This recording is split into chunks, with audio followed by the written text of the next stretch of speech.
Hi, all chess goodies. In today's video, I'll show you how powerful is the bishop pair. So this is one of my recent games and I'll go quickly through the opening. So we played an Italian game. I went for the just do nice defense and then we played somehow and then I played this knight to a5. Just I want to eliminate this light square bishop, so I took it. And then a couple of moves later, my opponent, after d5, decides to trade his dark square bishop for my knight. So already now, you can see that I do have the bishop pair and my opponent have the knight pair.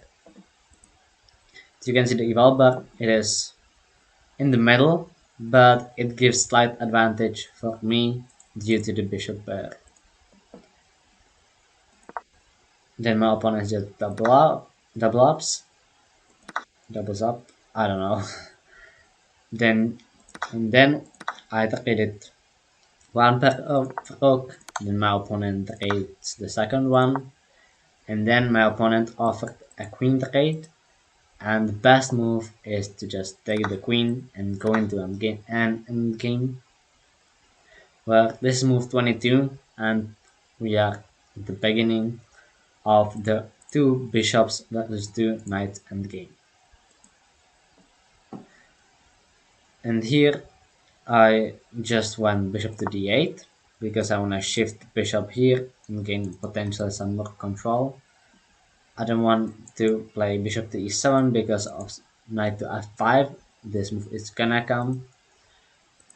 My opponent went f3, f6, and we both brought our kings closer into the game.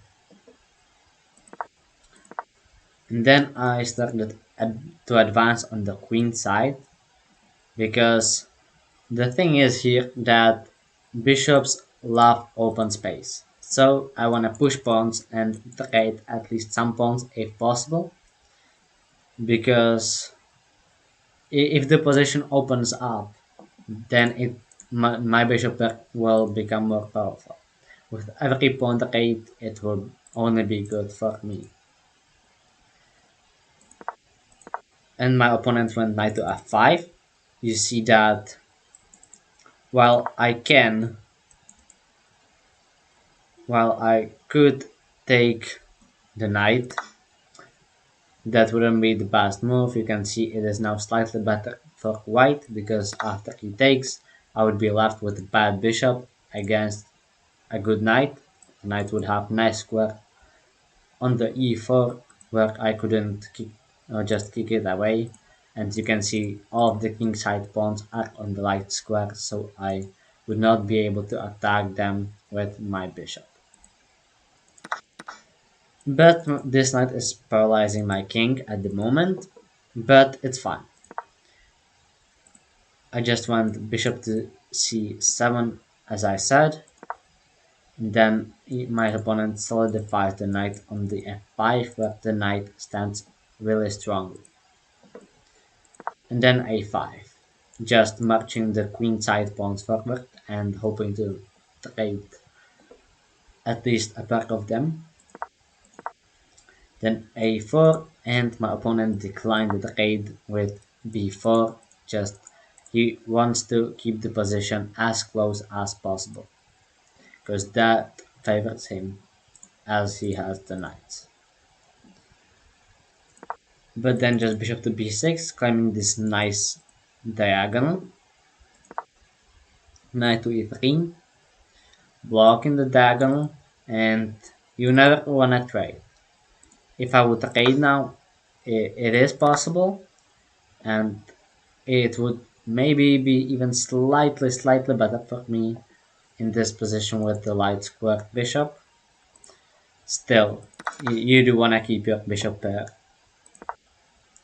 Then I played g6, and now I'm controlling the f5 square, so the knight cannot come back, or at least not at this point. and then c3, just trying to keep the pawns together. And then I played king to e7, trying to bring my king more towards the center and the game.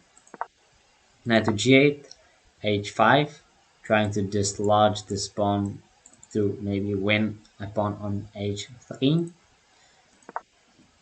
Knight to h4 attacks my g6 pawn, so I went back with the king, just protecting that pawn.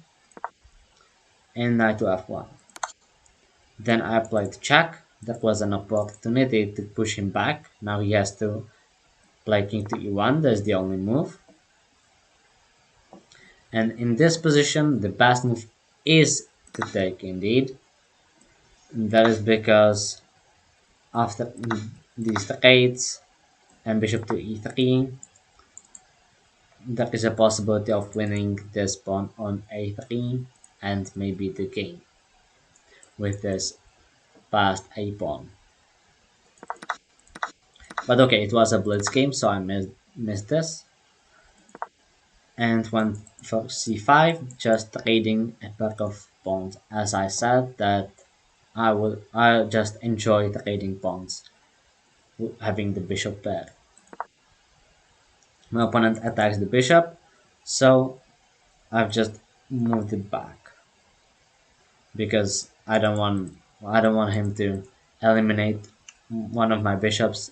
Then I would lose the advantage, and it would be a completely different endgame. King to e2 and trade of pawns. Then bishop to d4, going after the a3 pawn this way. And now you can see that this is the only way to defend. Now I played bishop to c4 check. My opponent attacked the bishop and I went back to d4. Now having these nice powerful bishops over here. My opponent went back. And now I attacked the h3 pawn. That is the only way to do something about it, and that is to take on h5. I recaptured, and now knight to f5. The best thing to do is to take on h3, because in this position I would just get the past h pawn, and after this, and let's say h4, it would be better for me and maybe one winning. Hard to say, but definitely would have an advantage with the passed h pawn. But okay, I had only a few seconds on the clock as you can see, so I just choose the easiest option to do, and that is to move the dark square bishop back. And now my opponent went knight to d6, king to e6, and now this is impossible. The bishop still got the b5 pawn, so king to e1, and this is a losing move. The best thing to do is to just play bishop to d3 to attack the knight, still protect the b5 pawn. While this knight is under attack, I would win a piece here. But as I said, I'm just down to 3 seconds, so I captured on h3, which is still much better position for me with the passed h pawn, but I will not win a piece. So knight took on b5, and now bishop to g2 goes after the f3 pawn. So king defends, and now just h4, just pushing the passed pawn. Knight to d2, h3, knight to f1, and here the best thing to do is to take the knight. After king takes, you see that this pawn and this bishop are doing the nice job of cutting this king away from this passed pawn. So Now I could play bishop to d4. If knight takes, it would be a winning endgame due to the overwork of the white king. He couldn't catch both of these two passed pawns, so he could not take that. And after some maneuvering like this, let's say, and at 5, trying to go infiltrate the position with the king this way, knight to d5, king to d6, let's say, knight to f6, and then f4. This king just cannot never move away from this pawn. If it would move, then I can just push h2. So that means I will slowly but surely go after these pawns and win them, maintaining the bishop on this dagger. But okay, that did not happen in the game. I just went bishop to g1 because I wanted to defend h2, and next move just push h2.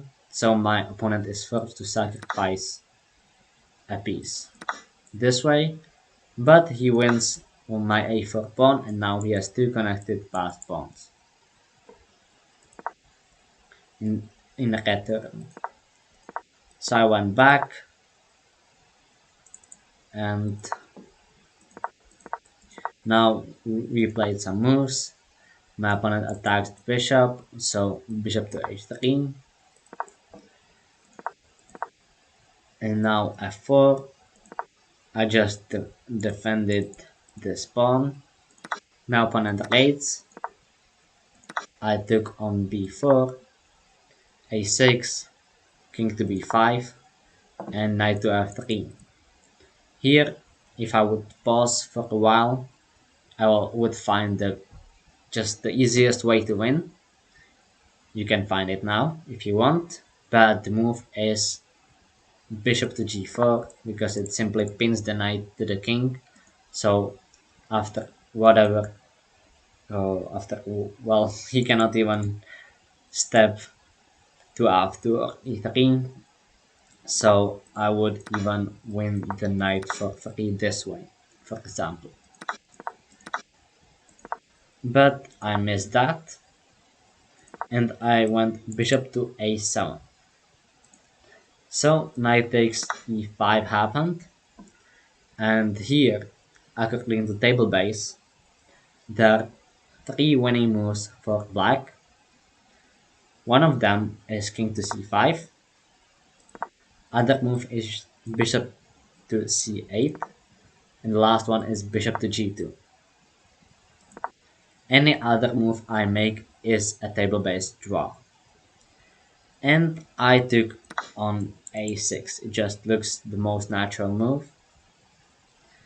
Just looks the most natural. So I took. I'm still playing with few seconds on the clock. And now this is a table-based draw. But it's not an easy way for white. He needs to find a forcing line. So the forcing line starts with king to f3. That is the only move that draw this game that actually happened in the game. And then king to b5. Now there is again only one move that holds the game. If you want to find it, feel free to do it. But the move that draws is knight to g4. And then after king to c5, again only one move, e5. After king to d5, again only one move, and that is king to f4. And the reason is because that I cannot take the knight and then take the pawn, because if I would do this, then it is a simple draw by insufficient material. I cannot win with only a bishop. But here, after king to e6, there is once again only one move that holds the game for white, and the move is knight to e3. That's because you can see that the knight now nicely controls the bishop, so it cannot move. And after, let's say, king to e7, just knight to c2, and knight gets out of trouble there, and now it is just a draw. But that did not happen in the game. I'll go back this long variation after king takes a6 and king to f3, king to b5. My opponent, unfortunately for him, blundered a piece in one move with knight to d7. So I took knight, and this is now just completely winning and easily winning. The only thing you need to know is how to give checkmate with only two bishops and the king. So we played a couple more moves. My opponent resigned shortly afterwards. So yeah, I won this game. It was a bit unfortunate for my opponent that he had that draw there. But if I will go back somewhere into the end game, you saw that entire end game I was just a bit better and slowly gained my advantage into a winning position where I messed up at some point and my opponent had a chance to hold the game, but in the end I just won. Or just starting with this knight takes d2, just won this endgame. Well, you can see that it is equal material, if you would say, just equal pawn structure. 4 to 4 on the king side and 3 to 3 on the queen side. Both kings are just on g8 and g1. So yeah, there's just that 9 out of 10 times bishop pair will be better than the knight pair. So yeah, that's the video. Hope you guys enjoyed it. You can check out my other video here. And if you enjoyed this video and learned something, I would appreciate if you would subscribe to my channel. And thanks for watching. Bye.